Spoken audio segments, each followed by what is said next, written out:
গুরুর কথা।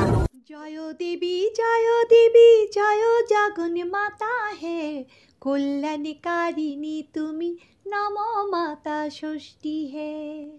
মেয়ে জামাই থাকবে সুখে এই নিবেদন করি হে, কল্যাণকারিণী তুমি, নম মাতা। বন্ধুরা, শুভ জামাই ষষ্ঠী। জামাই ষষ্ঠীর দ্বিতীয় পর্ব নিয়া বুড়ু তোমরা সামনে উপস্থিত হয়েছে। আশা করি জামাই ষষ্ঠীর প্রথম পর্ব তোমরা শুনছো। কথায় আছে, বাঙালির 12 মাসে 13 পার্বণ। জামাই ষষ্ঠী হইল 13 পার্বণের একটা বিশেষ পার্বণ। আজকের এই বিশেষ দিনটাতে নিশ্চয়ই আমার মতন বাঙালি ঘরের সব মায়েরাই সন্তানের মঙ্গল কামনা কইরা ষষ্ঠী মায়ের ব্রত করছো। কিন্তু এই অরণ্য ষষ্ঠী বা জামাই ষষ্ঠীর মূল উদ্দেশ্যটা কি? জামাই ষষ্ঠী একটা পরিবারের একত্রিত হওয়ার দিন হিসাবে উদযাপিত হয়। মায়েরা সন্তানের সুখ সমৃদ্ধি কামনা কইরা ষষ্ঠী মায়ের পূজা করেন। মেয়ে জামাইয়ের জন্য মা ষষ্ঠীর কাছে কল্যাণ কামনা। স্বামী গৃহে মেয়ে যাতে সুখে শান্তিতে বাস করে, কন্যা যাতে নিঃসন্তান না থাকে, শ্বশুর বাড়ির সঙ্গে জামাইয়ের সম্পর্ক যাতে সুদৃঢ় হয় এবং বছরে একবার বিবাহিত মেয়ের মুখ দর্শনের জন্য প্রচলিত হয় এই লৌকিক আচার। ষষ্ঠী পূজা ঘরে ঘরে প্রচলনের পেছনে লোকগাথা কি? প্রচলিত কাহিনী অনুযায়ী এক পরিবারে 2 বউ ছিল। তার মধ্যে ছোট বউ ভীষণ লোভী আছিল। বাড়িতে মাছ বা ভালো কিছু রান্না হইলেই সে সবার আগে লুকাইয়া খাইয়া নিত। শাশুড়ি খাওয়ারটা গেল কই জিজ্ঞাসা করলে সে সবসময় বাড়ির কালো বিড়ালটার উপরে দোষ চাপাইয়া দিত।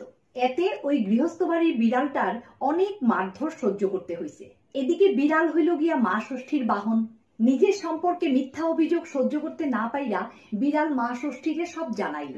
নিজ বাহনের নামে মিথ্যা অভিযোগ শুনিয়া মা ষষ্ঠী ক্ষুব্ধ হন এবং ছোট বউরে অভিশাপ দেন। ছোট বউয়ের 7 ছেলে ও 1 কন্যা জন্মের পরেই মারা যায়।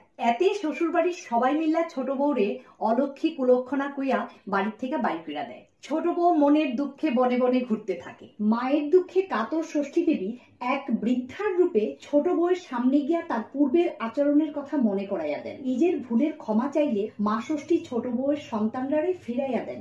নিজের রূপ ধারণ কইরা সন্তানের মঙ্গল কামনায় দেবীর পূজা করার কথা কন। এইভাবে ষষ্ঠী দেবীর মাহাত্ম্য চারদিকে ছড়াইয়া পড়ে। মায়েরা কিভাবে এই পূজা করেন? জন্মসূত্রে কুমিল্লা আর বৈবাহিক সূত্রে সিলেটি বাড়ির জামাই ষষ্ঠী নিয়মটাই আজকে আমি তোমরা সামনে তুলে ধরুন। প্রথমেই বলি ষষ্ঠীর মুঠা বাঁধা নিয়ম। 60টা লম্বা দূর্বা, 60টা বাঁশের কোড়ল, একটা সাদা কাপড়ের পুটলিতে 60টা চাল, একটা কাঠিতে গাঁথা 7টা বা 5টা বা 3টা করমচা, অন্য একটা কাঠিতে গাঁথা ফুলের কলি বা ফুল, সিলেটি নিয়মে সুপারির কুড়ি ও তাল পাতার টুকরা একসঙ্গে কইরা মুঠা বানাইয়া সাদা কাপড়ের টুকরা ও সাদা ক্রসেট সুতারে কাঁচা হলুদ দিয়া রং কইরা মুঠার নিচের অংশে প্রথমে হলুদ রং করা কাপড় আর তার উপরে হলুদ ক্রসেট সুতায় 7 প্যাচ দিয়া টাইট কইরা মুঠা বাঁধা হয়। কোনো কোনো বাড়িতে মায়েরা তার প্রত্যেকটা সন্তানের জন্য আলাদা কইরা মুঠা বানায়। আবার কেউ কেউ একটা মুঠা দিয়ে সব সন্তানের মাথায় মুঠার জল দেয়।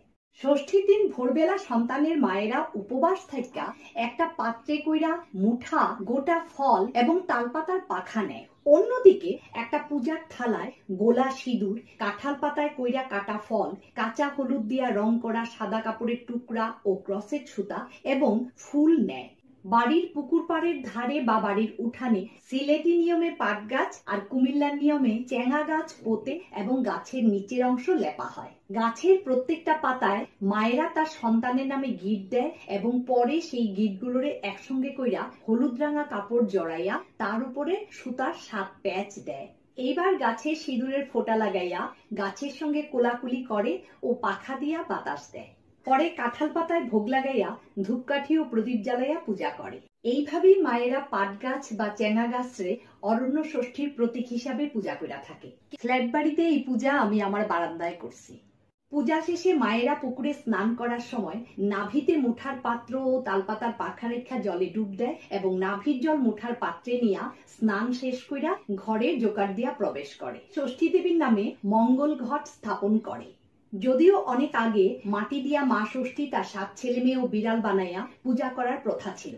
ঘটের সামনে মায়ের নামে ভোগ সাজাইয়া হলুদ রাঙা সুতার ফুল বেলপাতা বাঁশের কোরল দুর্বা বাইন্ধা বানা বা ডোর গাইথা রাখা হয়। সন্তানের জন্য নতুন জামা কাপড়ও দেবীর ঘটের সামনে রাখা পূজা করার নিয়ম।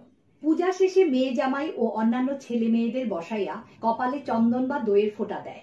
নাভির জল মুঠা দিয়া তালপাতার পাখার উপরে রাখা মাথায় 3 বার 60 কইরা দেওয়ার রীতি।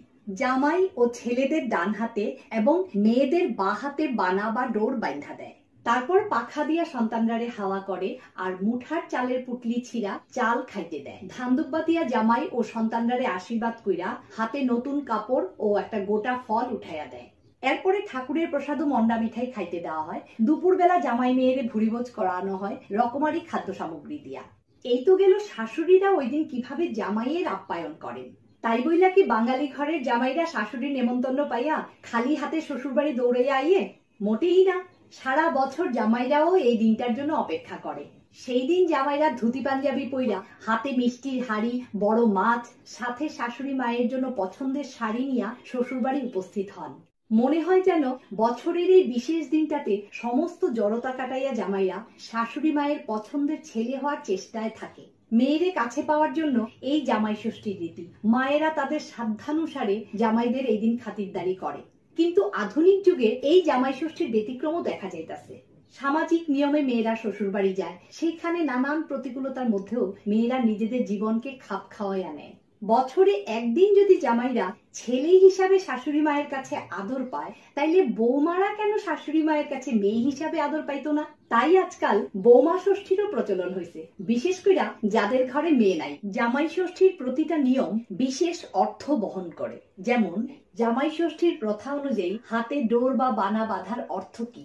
জামাইয়ের হাতে সুতা বাইন্ধা মেয়ের মা কামনা করে তাদের পরিবারের সঙ্গে জামাইয়ের বন্ধন এবং মেয়ে জামাইয়ের সম্পর্ক যাতে অটুট থাকে। এই পূজায় কেন পাখা দিয়া বাতাস করা হয়? জামাই বা অন্যান্য সন্তানের সমস্ত আপদ বিপদ যাতে দূরে থাকে। মুঠার জল মাথায় দিয়া 360 কেন বলে? জামাই বা সন্তানদের দীর্ঘায়ু কামনা করিয়া 360 কওয়া হয়। ধান ও দুর্বা দিয়া মেয়ে জামাইরে কেন আশীর্বাদ করা হয়? ধান সমৃদ্ধি ও বহু সন্তানের প্রতীক হিসাবে ব্যবহৃত হয়। দুর্বা চির সবুজ ও সতেজতার প্রতীক, তাই ধান ও দুর্বা দিয়া আশীর্বাদ করা হয়। বন্ধুরা, সব মায়েদের সন্তানরাই যাতে দীর্ঘায়ু হয় এবং সুখে শান্তিতে বাস করে, মা ষষ্ঠীর কাছে এই কামনা কইরা বুড়ো আজকের মতো তোমরার কাছ থেকে বিদায় নিতেছে। আবার দেখা হইব পরবর্তী পর্বে।